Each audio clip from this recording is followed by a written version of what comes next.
Hello everyone, welcome to my channels chemistry की पढ़ाई by PD sir and it is the 10th lecture of electrochemistry और इसमें हम galvanic cell पढ़ने वाले हैं। गैल्वेनिक सेल का ये सेकंड पार्ट है, ठीक है। तो पहला वाला वीडियो तो लेक्चर 9 पे हमने इंट्रोडक्शन कर लिया, वहाँ पे सॉल्वर्स का इंपॉर्टेंस, उसका फंक्शन, उसका कंडीशन, सारा चीज़ें हमने डिस्कस करा है। तो इस वाले पार्ट में हमको इलेक्ट्रोड पोटेंशियल आपको समझना है, जो बहुत ही ज़्यादा इंपॉर्टेंट है। विदाउट इलेक्ट्रोड पोटेंशियल अंडरस्टैंडिंग आप इस चैप्टर को बिल्डअप नहीं कर सकते, ठीक है। तो इलेक्ट्रोड पोटेंशियल चीज़ जो है क्या है, उसका कंसेप्ट क्या है, वो आपको समझना है। और मेनली जो न्यूमेरिकल जो चीज़ है उसको आपको समझना है, न्यूमेरिकली कैसे हेल्प करते हैं, मतलब किस तरह से यूज़ किया जाता है इलेक्ट्रोड पोटेंशियल, ठीक है। तो यहाँ पे देखो हमने गैल्वेनिक सेल एक ऑलरेडी लिया, ये गैल्वेनिक सेल है। तो इस गैल्वेनिक सेल में सपोज यहाँ पे मैंने वो इस डेनियल सेल लेता हूँ, जिंक और कॉपर। डेनियल सेल मतलब क्या होता है कि अगर आप जिंक और कॉपर लेते हो ना, तो इसको हम स्पेशली, ये गैल्वेनिक सेल ही है लेकिन स्पेशली हम इसको गैल्वेनिक सेल, डेनियल सेल बोलते हैं हम इसको, ठीक है। तो यहाँ पे ये जिंक जो है, जिंक +2 के हिसाब से आ रहा है और कॉपर यहाँ पे आपने +2 का सोल्यूशन लिया था, वो कॉपर डिपॉजिट हो रहा है। तो यहाँ पे ऑक्सीडेशन, यहाँ पे रिडक्शन, इस ऑक्सीडेशन और रिडक्शन की वजह से यहाँ पे चार्ज डेवलप होता है, यहाँ पे नेगेटिव और यहाँ पे पॉजिटिव। और यही चार्ज डेवलप होने की वजह से यहाँ पे क्या हो रहा है, इस दोनों इलेक्ट्रोड पे एक क्या हो रहा है, पोटेंशियल डिफरेंस क्रिएट हो रहा है, ठीक है। इसी को हम बोल रहे हैं इलेक्ट्रोड पोटेंशियल वैल्यू। और ये इलेक्ट्रोड पोटेंशियल वैल्यू जो यहाँ पे इलेक्ट्रोड पोटेंशियल डेवलप हो रहा है, इसका रीज़न कौन है, यही केमिकल रिएक्शन है ना। मैं तो ये केमिकल रिएक्शन, कौन सा केमिकल रिएक्शन है, स्पॉन्टेनियस वाला केमिकल रिएक्शन है। मतलब some amount of energy will be release, chemical energy will be release and that is calculated in terms of -ΔG। Minus क्यों, क्योंकि स्पॉन्टेनियस है ना। तो स्पॉन्टेनियस मतलब -ΔG का मतलब होता है कि change in a gas free energy, और माइनस का मतलब ये होता है कि आपका हीट रिलीज कर रहा है, मतलब केमिकल एनर्जी आपका रिलीज कर रहा है, और that will be converted to the electrical energy, ठीक है। उसी एनर्जी को हम इलेक्ट्रिकल एनर्जी में कन्वर्ट करेंगे। कैसे, जैसे इलेक्ट्रॉन छोड़ेगा, इलेक्ट्रॉन इस तरह से फ्लो करने लगेगा, इस तरफ से करंट आएगा, तो करंट से हम इसको इलेक्ट्रिकल एनर्जी हो गया, है ना। और ये -ΔG जो है, ये क्या है, यूजफुल वर्क डन है ना, मतलब जो इलेक्ट्रिकल एनर्जी में कन्वर्ट हो रहा है, ठीक है। और इलेक्ट्रिकल एनर्जी होता है क्या है, चार्ज इंटू पोटेंशियल, ठीक है। चार्ज इंटू पोटेंशियल, ये पोटेंशियल मतलब कौन सा पोटेंशियल है, यही पोटेंशियल वाले जो आपका इलेक्ट्रोड के क्रॉस में जो आपका पोटेंशियल डेवलप हो रहा है वही, और उसको हम इलेक्ट्रोमोटिव फोर्स बोलते हैं। और जो क्यू जो है ना, वो क्यू को हम लिखते हैं टोटल चार्ज को NE, है ना। और ये ई क्या हो गया, ई सेल मतलब, ठीक है, वही इलेक्ट्रोड पोटेंशियल वैल्यू, ठीक है। और NE जो है, अगर आप 1 मोल के लिए लोगे ना, तो ये हो जाएगा NF, ठीक है। ई जो है वो क्या होता है, इलेक्ट्रॉन का चार्ज होता है। अगर आप 1 मोल के लिए ले रहे हो, तो 1 मोल का जो इलेक्ट्रॉन का चार्ज होता है उसको हम क्या बोलते हैं, फेराडे, ठीक है। तो NFE सेल, समझ में आ रहा है सबको। तो -ΔG जो है वो क्या हो गया, इक्वल टू NFE सेल। ये बहुत ही इंपॉर्टेंट फॉर्मूला निकल के आ गया। और ये क्या चीज़ है, आपका यूजफुल वर्क, ये आपका ये जो आपका इलेक्ट्रिकल एनर्जी में जो कन्वर्ट हो रहा है ना, यही एनर्जी है जो यूजफुल एनर्जी में कन्वर्ट हो रहा है, इलेक्ट्रिकल एनर्जी में कन्वर्ट हो रहा है, ठीक है। और ये फॉर्मूला आपका यूज़ होगा नर्स इक्वेशन में टू डिराइव है relation between the electrode potential value, concentration and the temperature, वो मैं आगे बताता हूँ। तो अगर आपका देखो, अगर जब ये सेल जस्ट काम करना स्टार्ट करा है इनिशियली, तो इनिशियली इसका केमिकल एनर्जी बहुत ज़्यादा होता है, तब आपका जो गैस फ्री एनर्जी होगा ना, वो होगा -ΔG0, ठीक है। And that should be equal to NFE0 cell. तो E0 सेल क्या होता है, वो मैक्सिमम इलेक्ट्रोड पोटेंशियल वैल्यू होता है। जैसे कि आप एक सेल खरीद के लाया, ठीक है, आपने एक बैटरी खरीद के लाया आपने मार्केट से, बैटरी खरीद के ला के आपने उसको टॉर्च में लगाया। तो टॉर्च में लगाने के साथ से क्या होता है, वो मैक्सिमम मतलब लगाते ही जो आपका इलेक्ट्रिकल एनर्जी वो प्रोड्यूस करेगा, ठीक है, वो सबसे ज़्यादा हुआ, उसको मैक्सिमम वर्क डन वो प्रोवाइड करेगा। तो मैक्सिमम प्रोवाइड जो कर रहा है वर्क डन, वो किसकी वजह से कर रहा है, E0 सेल की वजह से कर रहा है, ठीक है। तो इसको हम क्या लिख सकते हैं, ये मैक्सिमम वर्क डन है। अगर आपको मैक्सिमम वर्क डन कैलकुलेट करने के लिए बोले, तो आप ये स्टैंडर्ड वाला लगाना, मतलब स्टैंडर्ड वाला फॉर्मूला लगाना, ठीक है। अगर आपको मैक्सिमम नहीं बोल रहा है कि थोड़ा देर के बाद रिएक्शन हो रहा है, ठीक है, इलेक्ट्रिकल एनर्जी प्रोड्यूस हो रहा है थोड़ा देर के बाद, तो वो मैक्सिमम नहीं रहेगा, वो ई सेल बन जाएगा आपका, ठीक है। समझ में आ रहा है मैं क्या बोल रहा हूँ। तो ये दोनों फॉर्मूला आपको याद रखना है। आगे बढ़ते हैं इसके बाद। अभी देखिए नार्स इक्वेशन आपको डेवलप करना है। नार्स इक्वेशन होता क्या है, it is a variation of the electrode potential with a concentration and a temperature, ठीक है। तो इसको डिराइव करने के लिए आपको थर्मोडायनेमिक्स से स्टार्ट करना पड़ेगा। थर्मोडायनेमिक में आप लोग को ये वाला इक्वेशन मिला होगा कि ΔG equal to ΔG0 plus 2.303, okay, RT log of Q। तो यहाँ पे ΔG क्या है, change in gives free energy, standard change in gives free energy. R हो गया आपका गैस कांस्टेंट, जैसे कि आपका 8.314, ठीक है। और T हो गया टेम्परेचर, और Q हो गया आपका रिएक्शन क्वाशेंट। रिएक्शन क्वाशेंट क्या होता है, Q equal to concentration of product divided by concentration of the reactor, ये होता है ना Q, ठीक है। ये आपको केमिकल इक्विलिब्रियम में मिला होगा क्लास 11 में, ठीक है। तो जो भी हो, तो अभी ΔG जो है हमने अभी थोड़ा देर पहले डिराइव करा था, क्या था, ΔG equal to -NFE cell, ये आपको पुट करना है। और ΔG0 क्या है, -NFE0 सेल, ठीक है। और बाकी आप जैसे है वैसे लिखो 2.303, ठीक है, RT log ऑफ Q, ठीक है। Q क्या होता है, concentration of product by concentration of reactant, ठीक है। तो यहाँ पे अगर मैं माइनस को हटा देता हूँ और एन एफ से डिवाइड कर देता हूँ तो मुझे मिलेगा क्या, ई सेल मिलेगा, ठीक है, सेल माइनस सारा आर और टी का वैल्यू पुट करने के बाद और एन और एफ का वैल्यू पुट करने के बाद आपको मिलेगा 0.059 divided by N log of Q, ठीक है, लॉग ऑफ का ये आपका बन गया नर्स इक्वेशंस, ठीक है। तो यहाँ पे मैंने करा क्या है, मैंने एन एफ से डिवाइड करा और माइनस से भी मल्टीप्लाई कर दिया है, ठीक है। माइनस से मल्टीप्लाई करने के बाद आर का वैल्यू मैंने 8.314 पुट किया, टी का वैल्यू मैंने 298 या फिर 300 केल्विन मैंने पुट किया और आपका एफ का वैल्यू जो है वो 96500 मैंने कूलम पुट किया है, ठीक है। तो सारा पुट करने के बाद 0.059 कैलकुलेशन में जब न्यूमेरिकल प्रॉब्लम करोगे आप तो 0.059 की जगह 0.06 लिख सकते हो। और एन क्या है, वो एन यही है, N is the N factor, ठीक है।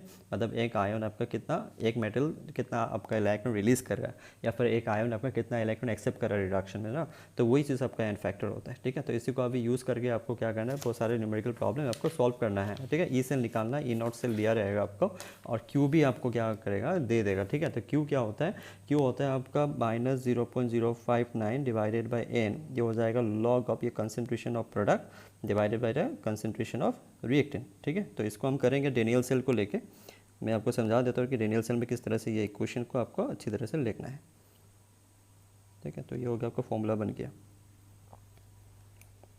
तो अभी हमें क्या करना है, नर्स इक्वेशन डिराइव करना है for the Daniell cell. Daniell cell क्या होता है, आपका गैल्वेनिक सेल ही है, लेकिन आपका एनोड पे क्या लेना पड़ेगा, आपको जिंक लेना होगा और कैथोड पे आपको कॉपर लेना होगा, ठीक है। ये स्पेशल एक गैल्वेनिक सेल होता है जब पे आपका जिंक और कॉपर ही लेना पड़ता है, ठीक है। तो इसमें आपका जो एनोड में होगा, एनोड पर रिएक्शन क्या होगा, एनोड पर रिएक्शन होने वाला है जिंक से आपका जिंक+2, राइट, जिंक+2 प्लस 2 इलेक्ट्रॉन आपका रिलीज करेगा, है ना। और कैथोड पे क्या होगा, कैथोड पे होगा आपका जो कॉपर है, वो कॉपर क्या करेगा, कॉपर 2 इलेक्ट्रॉन आपका एक्सेप्ट करेगा, एक्सेप्ट करके आपका बनेगा कॉपर, ठीक है। तो नेट रिएक्शन क्या हो रहा है, नेट रिएक्शन हो रहा है आपका जिंक जो है, जिंक ये सॉलिड है और कॉपर जो है वो क्या है, वो एक्वास स्टेट में है ना। और ये आपका क्या देगा, आपका कॉपर, ठीक है, कॉपर आपका सॉलिड स्टेट में होगा, कॉपर आपका सॉलिड स्टेट में होगा क्योंकि कॉपर यहाँ पे क्या हो रहा है, डिपॉजिट हो रहा है ना। तो कॉपर आपका सॉलिड स्टेट में होगा और जिंक+2 वो एक्वास स्टेट में आपका इलेक्ट्रोलाइटिक सॉल्यूशन पे रहेगा। तो अभी इसी चीज़ का आपको क्या करना है, इसका आपका नर्स इक्वेशन आपको डिराइव करना है, ठीक है। तो नर्स इक्वेशन के लिए आपको क्या चाहिए, E cell is equal to E not cell minus 0.059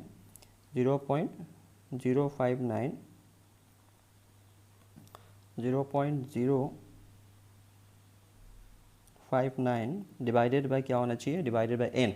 तो इसमें एन क्या है, नंबर ऑफ इलेक्ट्रॉन रिलीजेस ना, जिंक जैसे 2 इलेक्ट्रॉन रिलीज कर रहा है या फिर कॉपर 2 + 2 इलेक्ट्रॉन एक्सेप्ट कर रहा है, तो N is the number of electron release या एक्सेप्टेड इन ऑक्सीडेशन और रिडक्शन। और लॉग ऑफ क्या बन जाएगा, कंसंट्रेशन ऑफ प्रोडक्ट। तो प्रोडक्ट में क्या है, ये सॉलिड में है ना, सॉलिड का जो कंसंट्रेशन है उसको 1 कंसिडर किया जाता है, तो इसको हम लिखेंगे नहीं, सिर्फ जिंक को लिखेंगे, ठीक है।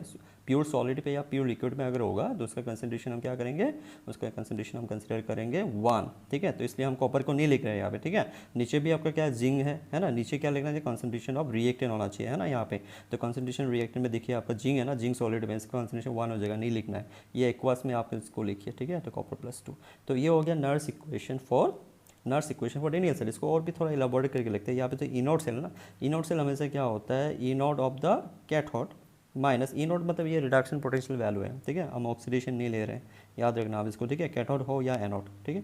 तो ई नॉट सेल का मतलब होता है E naught of the cathode minus E naught of the anode, okay. Cathode मतलब जो आपका राइट हैंड साइड में जहाँ पे रिडक्शन हो रहा है और एनोड मतलब ये आपका लेफ्ट हैंड साइड जहाँ पे ऑक्सीडेशन हो रहा है, ठीक है। तो ये दोनों वैल्यूज आपको प्रोवाइड करेगा क्वेश्चन में, आपको टेंशन नहीं लेना है, या फिर नहीं भी करेंगे तो 1-2 वैल्यू आपको याद भी रखना पड़ेगा, ठीक है। तो आगे देखेंगे कैसे याद रखना है, ठीक है। 4-5 जो है, 4-5 आपको याद रखने से कोई प्रॉब्लम नहीं है, याद रह भी जाता है। आप इतना ज़्यादा प्रॉब्लम करोगे, इतना सारा प्रॉब्लम्स मैं कराऊंगा अराउंड कि आपको याद रह जाएगा, ठीक है। तो ये इस दोनों का कंसंट्रेशन जो है ये भी आपको क्वेश्चन में प्रोवाइड करेगा था, ठीक है। तो अगर इसका कंसंट्रेशन दे दिया, इसका कंसंट्रेशन अगर दे दिया, तो देने के बाद अगर ये दोनों चीज़ अगर आपको दिया हुआ है ना, ये दोनों चीज़ अगर आपको दिया हुआ है तो आप एन का वैल्यू पुट करके आप ई सेल निकाल देना, है कि नहीं। तो ये डायरेक्ट फॉर्मूला है फॉर डेनियल सेल। तो इस तरह से कोई भी सेल के लिए हम क्या कर सकते हैं, नर्स इक्वेशन डेवलप कर सकते हैं, लिख सकते हैं। अब देखो न्यूमेरिकल प्रॉब्लम करने से पहले, हाँ, अगर हम न्यूमेरिकल प्रॉब्लम करेंगे तो उससे पहले हमें सेल रिप्रेजेंटेशन समझना है कि सेल रिप्रेजेंटेशन कैसे करते हैं। जैसे कि हम डेनियल सेल के बारे में बात करते हैं, तो डेनियल सेल में क्या हो रहा था, आपका ऑक्सीडेशन और रिडक्शन हो रहा था। ऑक्सीडेशन क्या चीज़ का हो रहा था, जिंक का आपका ऑक्सीडेशन हो रहा था, और कॉपर का आपका क्या होता है, रिडक्शन हो रहा था। तो डेनियल सेल में जो होता है, डेनियल सेल में या फिर कोई भी गैल्वेनिक सेल में क्या होता है, आपका जो रिप्रेजेंटेशन होता है उसको क्या करना है, सबसे पहले आपको एनोड का रिप्रेजेंट करना पड़ता है यहाँ पे, ठीक है, एनोड का रिप्रेजेंटेशन करना पड़ता है। एनोड का रिप्रेजेंटेशन करने के बाद आपको सॉल्व ब्रिज का रिप्रेजेंटेशन करना पड़ता है। सॉल्व ब्रिज का रिप्रेजेंटेशन इस तरह से दो पैरेलल लाइन से करते हैं छोटा सा, ठीक है। इसके बाद आपको यहाँ पे कैथोड का रिप्रेजेंटेशन करना है, ठीक है, कैथोड का रिप्रेजेंटेशन करना है। तो फुल जो रिप्रेजेंटेशन है मैंने अभी तक लिखा नहीं है, अभी मैं लिखता हूँ। एनोड का रिप्रेजेंटेशन का मतलब होता है, सबसे पहले आप क्या करना, एनोड पे जो आपने मेटल यूज़ करा है ना, वो मेटल को सबसे पहले लिखो। मेटल क्या है आपका, जिंक है ना, वो जिंक सॉलिड स्टेट में, इसको लिखना। फिर इसको एक फेस सेपरेशन देना है। ये लाइन का मतलब फेस सेपरेशन, मतलब इसमें इस साइड में मैं क्या लिखने वाला हूँ, zinc plus two aqueous state में। मतलब ये तो एक्वास स्टेट में है, और जो आपका ये तो आपका सॉलिड स्टेट में, और ये हो गया एक्वास स्टेट में। तो दोनों का तो फेस सेम नहीं है ना, तो फेस सेम नहीं है तो आपको क्या करना है, इसलिए यहाँ पे एक लाइन इस तरह से देना है। इसको बोलते हैं face change, PHASE, face change, ठीक है। और ये जो जिंक प्लस टू, इसका कंसंट्रेशन भी होगा। इसका कंसंट्रेशन लेटेस्ट कंसीडर की, इसका कंसंट्रेशन दिया हुआ है, उसका कंसंट्रेशन है आपका C1 मोलर, ठीक है। तो नीचे भी लिख सकते हो, साइड में भी लिख सकते हो। इसके बाद आपको क्या करना है, यहाँ पे एक सॉल्व ब्रिज लगाना है। सॉल्व ब्रिज लगाने के बाद अभी क्या करना है आपको, देखो कैथोड रिप्रेजेंटेशन में आपका एकदम यहाँ पे इस साइड में आपको क्या करना है, कॉपर लगाना है सॉलिड वाला, ठीक है। और यहाँ पे क्या करना है आपको, वो एक्वास, ठीक है, एक्वास मतलब जो इलेक्ट्रोलाइटिक सॉल्यूशन है, ठीक है। तो सबसे पहले मेटल इलेक्ट्रोड लिखा जाता है, उसके बाद वो जो इलेक्ट्रोड आपने जिस इलेक्ट्रोलाइटिक सॉल्यूशन में आपने उसको इमर्स करा, उसी इलेक्ट्रोलाइट को आपको यहाँ पे लिखना है, रिप्रेजेंट करना है। फिर आपको यहाँ पे सॉल्व ब्रिज लगाना है। सॉल्व ब्रिज के बाद आपको क्या करना है, यहाँ पे जो कैथोड पे जो आपने इलेक्ट्रोलाइट लिया है ना, इलेक्ट्रोलाइटिक सॉल्यूशन, उसके लिखना है, साथ में उसका कंसंट्रेशन भी लिखना है ना। और साथ में इसके बाद क्या करना है, आपको फेस चेंज है ना, क्योंकि इस दोनों का फेस सेम नहीं है ना। और लास्ट में क्या करना है, कैथोड में जो आपका इलेक्ट्रोड है उसको लिखना है, ठीक है। तो इसी तरह से हम रिप्रेजेंटेशन करते हैं। ये सिर्फ डेनियल सेल के लिए नहीं, कोई भी गैल्वेनिक सेल के लिए रिप्रेजेंटेशन इस तरह से किया जाता है, ठीक है, किसी भी तरह का इलेक्ट्रोड हो, ठीक है। तो हम काम करते हैं, अभी एक क्वेश्चन करते हैं, न्यूमेरिकल प्रॉब्लम, ठीक है। सपोज आपको क्या बोला है, क्वेश्चन दिया गया है, क्वेश्चन में बोला है कि कैलकुलेट ई सेल, ठीक है, calculate E cell, E cell निकालो आप फॉर द फॉलोइंग, ठीक है, फॉर द फॉलोइंग। और जो दिया हुआ है वो आपका सेल रिप्रेजेंटेशन में दिया हुआ है, जैसे कि आपको समझ लो कि जिंक है, ठीक है, जिंक दिया हुआ है, सॉलिड है, और यहाँ पे आपका जिंक प्लस टू भी दिया हुआ है, ठीक है। जिंक प्लस टू का ये क्वास फेस में ऑब्वियसली है ना। इसका कंसंट्रेशन कितना दिया हुआ है, सपोज 10 मोलर, ठीक है। इसमें आपको सॉल्व ब्रिज लगा दिया। सॉल्व ब्रिज लगाने के बाद ये Ag प्लस एक्वास स्टेट में है, और इसका कंसंट्रेशन दिया हुआ है 0.1 मोलर, ठीक है, 0.1 मोलर। और फेस चेंज करके यहाँ पे हो गया आपका सिल्वर, ठीक है, सिल्वर ये सॉलिड, ठीक है। आपको ई सेल निकालने के लिए बोला है। तो ई सेल का जो रिप्रेजेंटेशन होता है ना, ई सेल का जो रिप्रेजेंटेशन होता है वो किस तरह से करते हैं, वो नर्स इक्वेशन आपको लिखना होगा ना यहाँ पे, ठीक है। तो नर्स इक्वेशन क्या होता है, नर्स इक्वेशन ई सेल, ठीक है, मैं इसका सोल्यूशन कर रहा हूँ, ठीक है। तो E cell is equal to E not cell, okay. तो E not cell minus 0.059 divided by n, यहाँ पे एन होगा, और लॉग ऑफ, ठीक है, लोगों ऊपर क्या होगा, यहाँ पे आपका प्रोडक्ट बनेगा, और यहाँ पे क्या होगा, यहाँ पे रिएक्टेंट बनेगा, ठीक है। तो अभी यहाँ पे आपको रिएक्शन देख के जो सेल रिप्रेजेंटेशन दिया हुआ है ना क्वेश्चन में, इस सेल रिप्रेजेंटेशन देख के आपको यहाँ पे एनोड रिएक्शन कैथोड रिएक्शन कर लेना पड़ेगा। उसके बाद ही आपको नर्स इक्वेशन में पुट करना है। तो आपका एनोड पे क्या हो रहा है, हाँ, एनोड पे क्या हो रहा है, देखो ध्यान से, एनोड पे आपका ऑक्सीडेशन हो रहा है ना, वो एनोड पे आपका ऑक्सीडेशन हो रहा है। वो ऑक्सीडेशन क्या है, जिंक से जिंक प्लस टू हो रहा है ना। और कैथोड पे क्या हो रहा है, कैथोड पे हो रहा है आपका रिडक्शन, और वो रिडक्शन क्या है, कॉपर सॉरी सिल्वर प्लस है आपका, ठीक है, सिल्वर प्लस है। सिल्वर प्लस क्या करेगा, आपका इलेक्ट्रॉन एक्सेप्ट करेगा, है ना, इलेक्ट्रॉन एक्सेप्ट करके, ठीक है, इलेक्ट्रॉन एक्सेप्ट करके क्या बनेगा, सिल्वर बनेगा। तो इसका जो ओवरऑल रिएक्शन है क्या, वो जिंक प्लस सिल्वर प्लस, है ना, दे रहा है क्या आपका, silver plus zinc plus two, ठीक है। ये आपका सॉलिड में है, और ये आपका सॉलिड में, इसको लेना नहीं है ना, नर्स इक्वेशन में। तो आपका नर्स इक्वेशन पे फाइनली बन क्या जाएगा, बोलिए, नर्स इक्वेशन फाइनली आपका कैसा बनेगा, नर्स इक्वेशन बनेगा E cell equal to E not cell, E cell equal to E not cell, ठीक है, माइनस 0.059 डिवाइडेड बाई 2, क्योंकि 2 इलेक्ट्रॉन का आना जाना हो रहा है ना। मतलब ये 2 इलेक्ट्रॉन इसने रिलीज़ करा था, और इसने 1 इलेक्ट्रॉन, तो इसको 2 से मल्टीप्लाई करना, इलेक्ट्रॉन बैलेंस होना चाहिए, ठीक है, ये बात आपको याद रखना है। तो अगर 2 से मल्टीप्लाई करेंगे तो 2 सिल्वर प्लस होगा ना, ये 2 आ जाएगा, और सिल्वर का आके 2 आ जाएगा। अगर ये 2 से मल्टीप्लाई नहीं करेंगे तो गलत हो जाएगा, मतलब समझ में आ रहा है, ये इलेक्ट्रॉन और ये इलेक्ट्रॉन क्या होना चाहिए, कैंसिल होना चाहिए, ठीक है। कैंसिल नहीं होगा तो प्रॉब्लम हो जाएगा, ठीक है। तो टोटल कितना इलेक्ट्रॉन आ रहा है, ऑक्सीडेशन में 2 इलेक्ट्रॉन, रिडक्शन में भी 2 इलेक्ट्रॉन, इसलिए यहाँ पे इन फैक्टर में हमने 2 लिखा। तो कंसंट्रेशन ऑफ प्रोडक्ट में क्या आ रहा है आपका, 2 सिल्वर आ रहा है, ये तो मेटल है, इसको नहीं लिखना, जिंक लिखना है ऊपर, ठीक है। जिंक 2+ का क्या मोलर कंसंट्रेशन, ठीक है। थर्ड ब्रैकेट का मतलब क्या होता है, मोलर कंसंट्रेशन। और इधर रिएक्टेंट साइड में क्या है, जिंक का नहीं लेना है, सिल्वर का लेना है। सिल्वर कितना है आपका 2 है, तो वो 2 मतलब वो आप पावर पे लिखना है ऐसा करके। देखिए ये 2 मिस हो जाएगा तो पूरा आंसर ही गलत हो जाएगा, है ना। तो अभी यहाँ पे देखो सारा चीज़ तो है, इसका अगर कंसंट्रेशन इस दोनों का कंसंट्रेशन दिया हुआ है ना। इसके बाद E0 सेल जो है वो आपको खुद से निकालना पड़ेगा या फिर क्वेश्चन में प्रोवाइड रहेगा, ठीक है। तो अगर क्वेश्चन में दिया रहेगा तो क्वेश्चन में ऐसे बोलेगा कि आपका E0 जो है वो जिंक 2+ से लेके जिंक का जो होता है उसका वैल्यू -0.76 वोल्ट, ठीक है। और जो सिल्वर का है, सिल्वर का आपका होगा Ag+ से लेके Ag जो है वो होता है +0.8 वोल्ट, ठीक है। तो इस E0 सेल क्या होता है मैंने बताया आप लोगों को, E cathode minus E anode, ठीक है। तो E कैथोड में क्या है, E कैथोड में कौन होता है, कैथोड में आपका जो लेफ्ट हैंड साइड में है ना सेल रिप्रेजेंटेशन में, सेल रिप्रेजेंटेशन आपका लेफ्ट हैंड साइड में कौन था, सेल लेफ्ट हैंड साइड में आपका सिल्वर था, ये सिल्वर है ना। तो ये सिल्वर है, ये आपका सिल्वर है लेफ्ट हैंड साइड में, और राइट हैंड साइड में जिंक है ना। तो आपको ध्यान से अभी उसको देख के क्या करना है, सिल्वर आपका क्या हो गया कैथोड। तो सिल्वर कैथोड है, तो सिल्वर का पोटेंशियल वैल्यू आपको यहाँ पे पुट करना है, वो कितना है +0.8, ठीक है। और माइनस ये एनोड में कौन है, जिंक है, उसका कितना दिया हुआ है -0.76, ठीक है। ये क्वेश्चन में प्रोवाइड रहता है ज़्यादातर। तो 1 पॉइंट क्या हो जाएगा, ये 1.56, ठीक है। क्या हो जाएगा आपका 1.56, ठीक है। तो 1.56 आपका E0 सेल हो गया, तो बाकी का आप पुट कर लेना, है ना। तो ये हो गया आपका E0 सेल, ठीक है। तो अभी हम नर्स इक्वेशन में पुट करते हैं, E cell is equal to ये 1.56 है ना, माइनस ये 0.03 लिख सकता हूँ, 0.059 को 0.06 कंसिडर करके डिवाइडेड बाई 2 करूँगा तो 0.03 आएगा, है ना। तो आएगा, तो इसके बाद लॉग ऑफ क्या करेंगे, log of concentration of zinc. Zinc का आपका कंसंट्रेशन कितना दिया हुआ था, जिंक का कंसंट्रेशन था, ध्यान से देख लेते हैं एक बार। जिंक का कंसंट्रेशन था 10 मोलर और सिल्वर का था आपका 0.1 मोलर, ठीक है। तो चलो उसको पुट करते हैं। जिंक का था 10 मोलर, ठीक है। जिंक का था आपका 10 मोलर, तो 10 मोलर, ठीक है, डिवाइडेड बाय सिल्वर का था आपका 0.1 मोलर, और इसका स्क्वायर भी करना है ना, 2 भी था।